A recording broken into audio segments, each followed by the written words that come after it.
Hello everyone, welcome to my channel. तो आज की इस वीडियो में हम डिस्कस करेंगे state and government in ancient India, यानी स्टेट एंड गवर्नमेंट कैसे होती थी सतवाहना एम्पायर के अंडर, यानी कि सतवाहना पॉलिटी के बारे में आज हम डिस्कस करेंगे। जब मौर्यन एम्पायर का पतन हुआ था डेक्कन एरिया में, तो उस वैक्यूम को जिसने फुलफिल किया था वो था सतवाहना डायनेस्टी।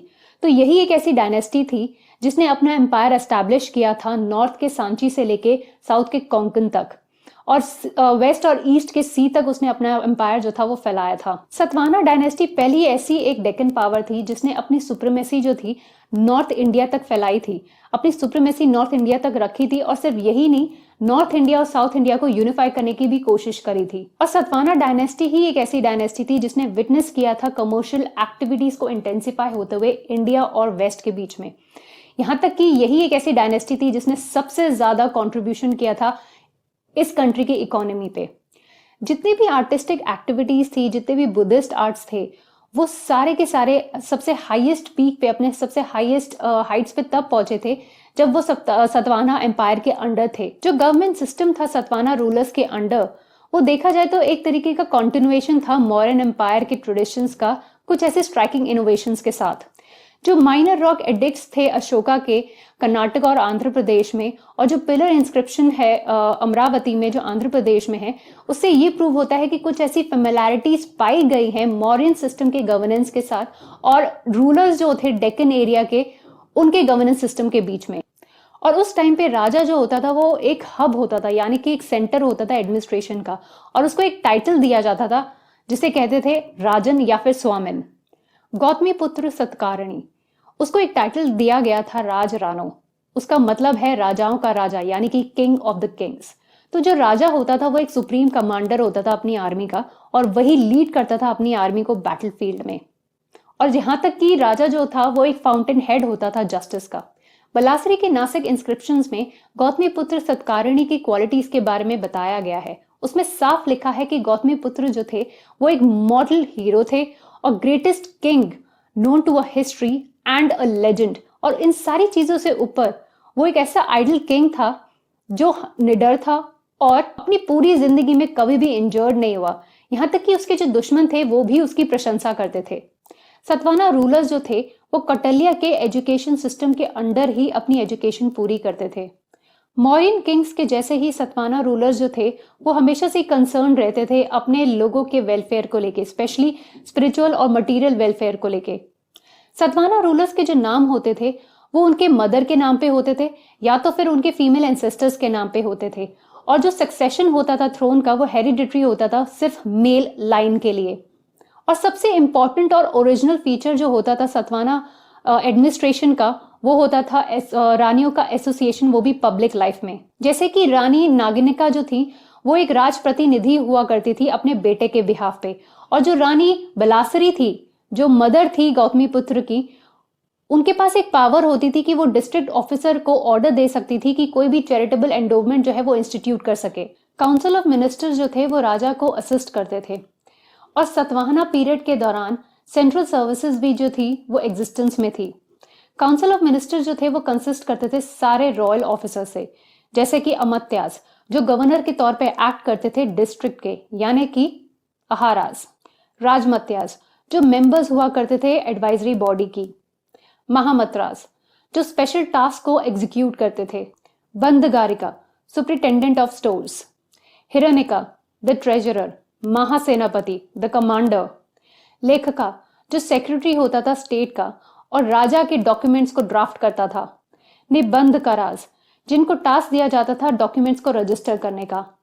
तो जो अमात्या की जो पोस्ट होती थी वो कभी भी हेरिडिटरी नहीं होती थी, वो फ्रीक्वेंटली चेंज होती रहती थी। और महासेनापति को अपॉइंट करता था गौतमी पुत्र सतकारणी और उनका बेटा यानी कि वशिष्ठी पुत्र, और महासेनापति कभी कभार गवर्नर के तौर पे भी एक्ट करता था। तो इन ऑफिशियल्स का एग्जिस्टेंस में होना और जो प्रोसीजर होता था उनको अपॉइंट करने का, ये सब दर्शाता है कि सतवाहना रूलर्स जो थे वो हमेशा से माइन्यूटली डिटेल में एडमिनिस्ट्रेशन को ध्यान में रखते थे। उन्होंने और भी डिपार्टमेंट्स को मेंटेन किया, जैसे कि जस्टिस, आर्मी, एग्रीकल्चर, फाइनेंस। तो जो स्टेट ऑफिशियल्स होते थे उनको पे किया जाता था कैश एंड काइंड दोनों में, और जो रोमन गोल्ड कॉइन्स होते थे वो सतवाहना कंट्री में लाए जाते थे ट्रेड के टाइम पे। मे बी शायद वो यूज होते थे बहुत लार्ज स्केल ट्रांजैक्शंस के लिए। तो जो भी टैक्सेस लेविड होते थे आर्टिसंस एंड मर्चेंट्स पे, वो एक तरीके के मेजर सोर्स हुआ करते थे स्टेट की इनकम को, और उनको कलेक्ट किया जाता था कैश एंड काइंड दोनों में। और जो सॉल्ट होता था वो मोनोपोली होती थी स्टेट की। तो जो एम्पायर था वो डिवाइडेड था बहुत सारे डिविजन्स में, जैसे कि अहारास जो थे वो डिवाइडेड थे गोवर्धन अहारा में, सोपार अहारा में, मम्मल अहारा में, सतवाना अहारा में। और जितने भी ऑफिसर्स होते थे जैसे कि अमात्यास या फिर गवर्नर्स जो होते थे वो इंचार्ज होते थे। और ये जो अहारास थे वो भी फर्दर डिवाइडेड होते थे निगमास में, यानी कि टाउन्स, एंड ग्रामास में, यानी कि विलेजेस में। तो निगमा की एक असेंबली होती थी जिसे कहा जाता था निगमा सभा, और वो एक तरीके के माउथपीस होते थे सिटीजन्स के। और जो मेंबर्स होते थे निगमा सभा के वो होते थे मर्चेंट्स एंड गहापतीस। तो नासिक और जुनार इंस्क्रिप्शंस जो हैं वो रेफर करते हैं वर्कर्स के क्लासेस को लेके, जैसे कि कुलाकारिकास यानी कि पॉटर्स, ओडावंत्रिकास यानी कि जो हाइड्रोलिक इंजन्स बनाते हैं, धनिकास यानी कि कॉर्न डीलर्स, कोलिकास यानी कि वीवर्स, वसकारास बैम्बू वर्कर्स, कसकारास ब्रेजियर्स। तो जो सहकारी समितियां होती थी वो खुद ही इस क्राफ्ट को ऑर्गेनाइज करते थे और इसमें वो खुद ही लॉज बनाते थे जो इनके सारे मेंबर्स पे लागू होता था, यहाँ तक कि राजा को भी इनके लॉज एंड रेगुलेशंस को फॉलो करना पड़ता था। तो ये जो सहकारी समितियां होती थी वो सिर्फ पब्लिक को अपने कॉन्फिडेंस में नहीं रखते थे, जबकि उनका कंट्रीब्यूशन ट्रेड एंड कॉमर्स में भी था और बैंकिंग फैसिलिटीज भी वो प्रोवाइड करते थे अपने लोगों को। जो सहकारी समितियां होती थी वो खुद के रिलीजियस इंस्टीट्यूट्स बनाते थे और वो बहुत सारे सोशल सर्विसेज में भी पार्टिसिपेट करते थे। तो इसलिए नेचुरली है एक्सपेक्ट करना जो मर्चेंट बॉडीज होती थी वो पार्टिसिपेट करती थी टाउन के एडमिनिस्ट्रेशन में, ताकि वो अपने खुद के इंटरेस्ट को प्रोटेक्ट कर सके। लेकिन यही सहकारी समितियां जो थी वो डिसअपियर हो गई सतवाहना के पतन के साथ साथ। तो विलेजेस का जो इंचार्ज हुआ करता था वो एक ट्रेडिशनल हेडमैन हुआ करता था जिसको ग्रामनीज कहते थे। और जो ग्रामनीज होते थे वो एडमिनिस्टर करते थे कम से कम 5 विलेजेस को या फिर 10 विलेजेस को भी कभी कभार। सतवाना फ्यूडेटरीज के 3 ग्रेड्स हुआ करते थे।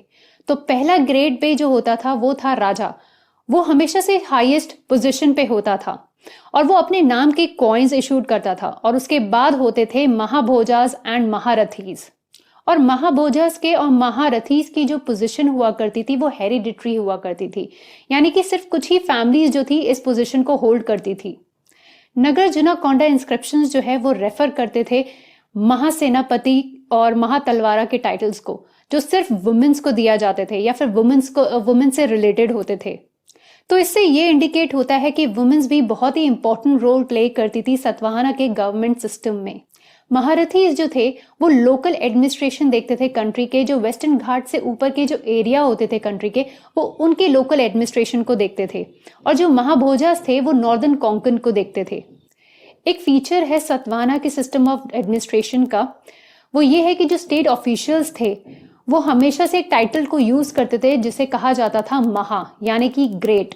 तो इन सारी चीजों को देखने के बाद समझ में ये आता है कि जो सतवाना रूलर्स थे उनका जो सिस्टम ऑफ गवर्नमेंट था वो मॉडर्न ट्रेडिशंस पे बेस्ड था, अपने कुछ ऐसे इनोवेशंस के साथ। लेकिन सबसे ओरिजिनल और सबसे इंपॉर्टेंट फीचर जो था सतवाना डायनेस्टी का वो ये था एसोसिएशन ऑफ वुमेन्स, यानी कि जो रानियां होती थी और जो वाइफ्स होती थी हायर ऑफिशियल डिग्निटरीज की, उनका एसोसिएशन होना, और जो मर्चेंट बॉडीज होते थे उनका पार्टिसिपेशन होना टाउन्स के एडमिनिस्ट्रेशन में। और जो रूरल एडमिनिस्ट्रेशन होता था वो मिलिट्री मैन के हाथों में देना, एडमिनिस्ट्रेटिव एंड फिस्कल इम्यूनिटीज जो है वो विलेजर्स के बेनिफिशियरीज के हाथों में देना।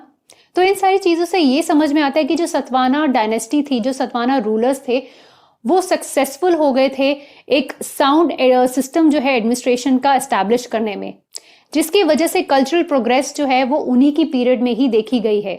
तो फ्रेंड्स, आज का मैं वीडियो यहीं खत्म करती हूँ। उम्मीद करती हूँ आपको ये वीडियो पसंद आई होगी।